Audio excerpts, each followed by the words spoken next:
So you want to know if buying an existing or buying a new build is going to be better for you as far as price point, livability, fixer-upper, all of that, and the whole 9 yards we're going to go over in this video. Hi, my name is Jenny. I am with Real Broker. If this is your first time on my page, hit that subscribe button. I make a video every single week. Until then, we're going to be going over 4 different topics on this page right here. The 4 topics we're going to be going over today is pricing and affordability, customization and the features, timeline and availability, and lifestyle and location when it comes to all of these. Obviously, price point makes a huge difference in all of these. I have done both of those. I have worked with multiple different clients who do new builds versus existing, so we're going to go over all of that coming up in this video.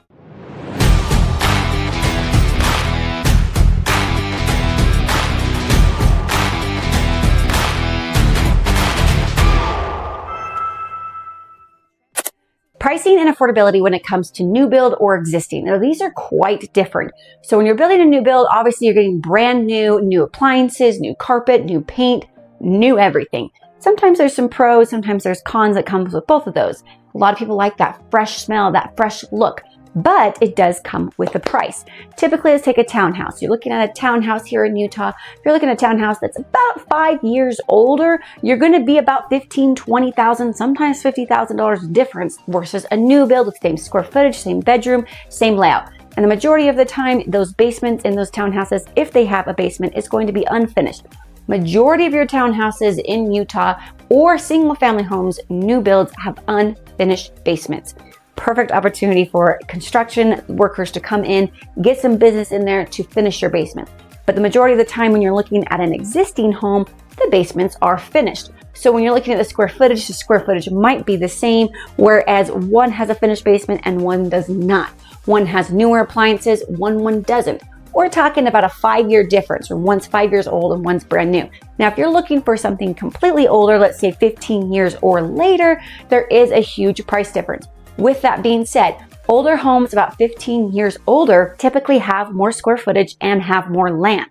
So when you're looking at pricing and affordability, right now, if you want a larger home on a larger lot, you need to be looking at older homes. If you want a newer home with a better price point, then you need to do new build. Now, what I mean by price point is opportunity price point. Yes, you may be paying upwards of $15,000 to $30,000 more for that new build for the same square footage, but typically those new builds are in up and rising coming cities. For example, Salem, Spanish Fork, Springville, Saratoga Springs, Eagle Mountain, even somewhere in West Jordan. Up north is usually maxed out when it comes to that kind of stuff, but you can still get some things up there in Layton, up there in Syracuse. Some areas or pockets of land that are doing new build opportunities where there are a lot of price points that are driving buyers in because they're at a lower price point. What that means for you and for me as a real estate agent in my professionalism is that that city has more opportunity for equity than something that's already established, like a city like Sandy or like Draper or Lehi now is becoming pretty maxed out when it comes to land. Those price points are also more expensive. Draper, Sandy, and Lehi are all more expensive, which is why you're seeing new builds be pushed out to areas that have more land and more opportunity for equity. So if I were to say, do I want to buy a new build or do I want to buy existing? Well, typically I want more square footage. I want more land. So I'm willing to compromise on the fixes and the updates that need to be made on that home because I know I can't change the square footage and I can never change the land.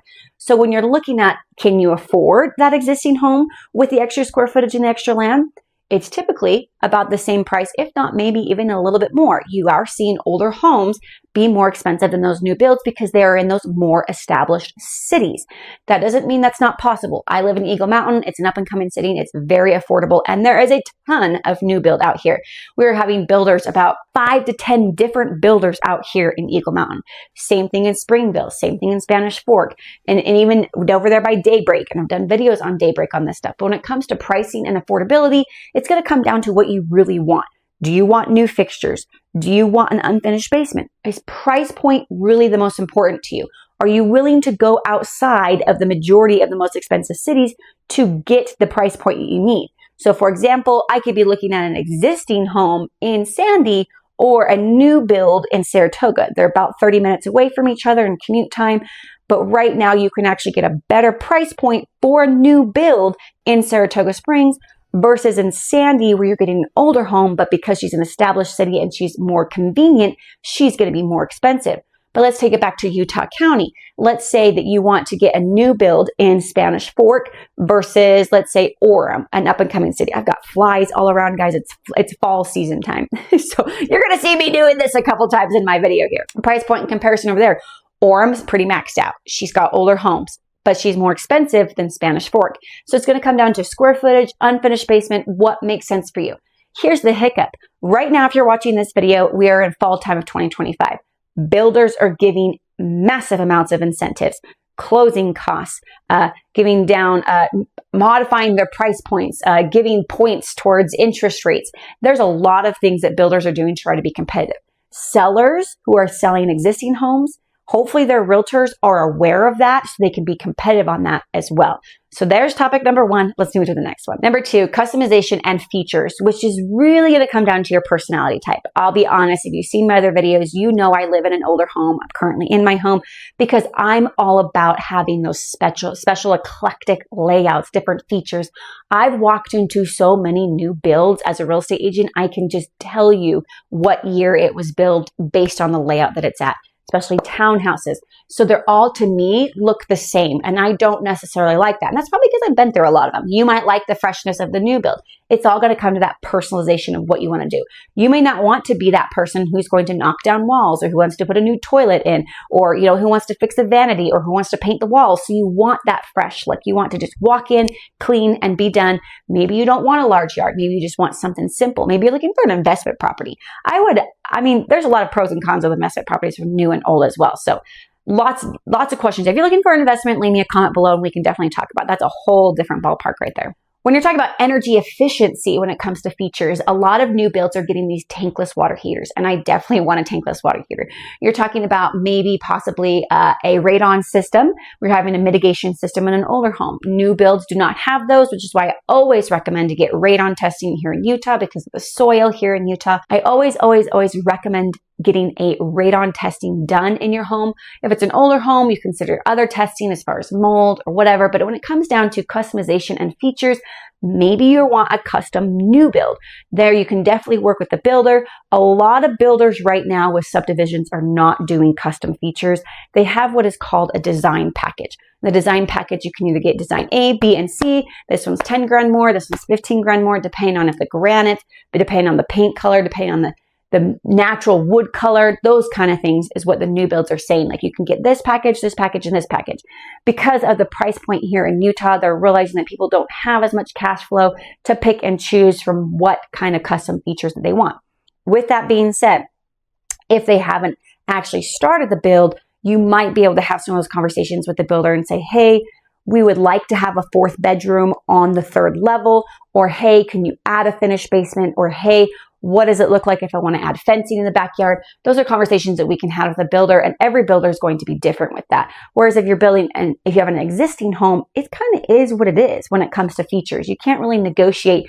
We need to change out the paint color. We need to knock down this wall, but you might want to fix those prices into what your purchase price might be. So if you're knowing that you're wanting to put your own stamp on things, which is something I like doing. I like to put my stamp on things when I buy things because I have a very handy husband. Ask me about my backyard. We've completely renovated it and we've absolutely loved it. It's been a lot of work, but it's something that we love doing. So it really just depends on your lifestyle and what you like when it comes to customization and the personal features in that property. Number 3, timelines and availability. We obviously know that an existing property you can move in within 30 days of being under escrow process. With that being said, if you're wanting to do more custom features on a new build, you're looking upwards up to 180 days, if not maybe even longer. Now, right now where we're sitting in fall of 2025, there are plenty of builders that have new builds already ready to move in within 30 days because the way the market has shifted here in Utah, it's turning more into a buyer's market. We just had some interest rates drop. Reach out to me to kind of talk about your numbers and see. A lot of times, some people, if you're a first-time home buyer, you've got leases that you've got to work around. So you might have some more time on your hands than you know, or you might need a quick turnaround. There's a lot of, you're moving from out of state and you've got to sell your home and move in. There's a lot of different factors that go into a lot of this. They kind of help you navigate through what I think would be your best situation.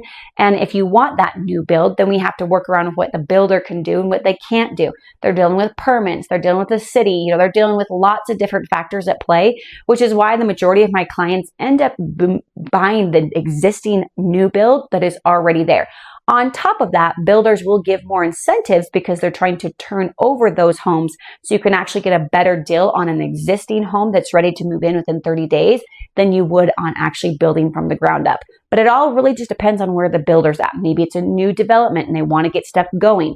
There's lots of places for negotiation for me when it comes to needing an existing home. Maybe it's because you need that property in 60 days and you can't afford to wait 60 days because it's going to go under contract with someone else. There's lots of give and take when it comes to timing the market and knowing what availability is. Typically, builders are more flexible on their timing depending on their land mass and how many homes they're building than someone who is a seller, because that seller is actually living in the home and they're needing to move to another home as quickly as possible as soon as they get their funds from selling their home to move to the next home. That doesn't mean there's no opportunities to say, look, is there a lease back option? Can I lease it back to you? So we can have some timelines. Always trains of moving. And that's my job, right? To be able to say, look, this person needs this timeline. This person needs this timeline. We need to fix this here or have this here. That's what I do in working with a title company, working with a lender, and if it's possibly a builder, knowing what your timeline is and seeing if it all works out together. But typically availability is easier to work with when it comes to a builder, especially if you're willing to wait the 180 days. When it comes to a seller who needs to move, they're definitely not going to wait 180 days because the market definitely shifts and they need to probably move sooner than later, which is why they listed their home knowing they could probably sell it within 30 to 90 days. And number 4, location and lifestyle. This can be actually a very big one because right now a lot of your new builds are having what are called the HOA communities, where you got the pool, you got the parks, you got the trails, you got the recreational facilities of, tennis courts. You've got a huge project here in Eagle Mountain called Firefly. It's actually the largest development we have in Utah right now. They're building 9,000 homes. And I've done a video on that one as well. But that one's all about making sure your children are safe and crossing the streets. So when it comes to location and lifestyle, you might be more attracted to a new builder who's giving you that opportunity. Now, typically, the older Utah is more about land, whereas the newer Utah is more about the features of the community just because of where the price point has come in Utah.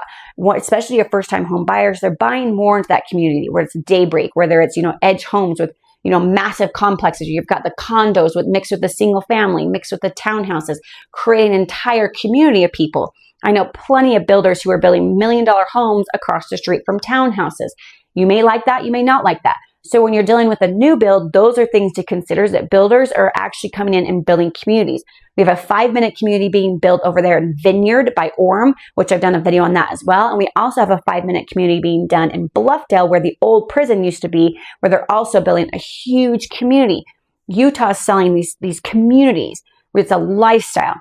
Whereas you're dealing with older homes, you don't really have the HOAs. And so you're not really dealing with any parks. You're not dealing with an HOA. You're not dealing with having to have your neighbor, you have to come report to the city if they're not doing their yard, whether that's the HOA who's like, you have the right color of stucco, you got to have the right color of roof. So whether you're an HOA person or not, you kind of have to fix that into your monthly payment. HOAs on average here in Utah for townhouses and single family homes are between $65 to about $250. Now, $250 is pretty expensive, and that's usually only in like the Pleasant Grove city, which I've also done a video on Pleasant Grove on my page. Just go check out my page. I've done a lot of fun videos. But when it comes to location and lifestyle, maybe your older homes are more in the transient areas, more of Lehi, Draper, Sandy. Maybe you need to be closer to that work area, or you need to have a school in that area.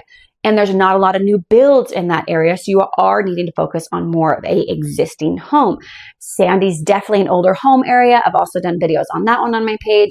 Whereas if you are at price point and price point's controlling it rather than location, which is pretty common here in Utah because people can't afford to live in these existing cities because they're always up and rise, location when it comes to real estate.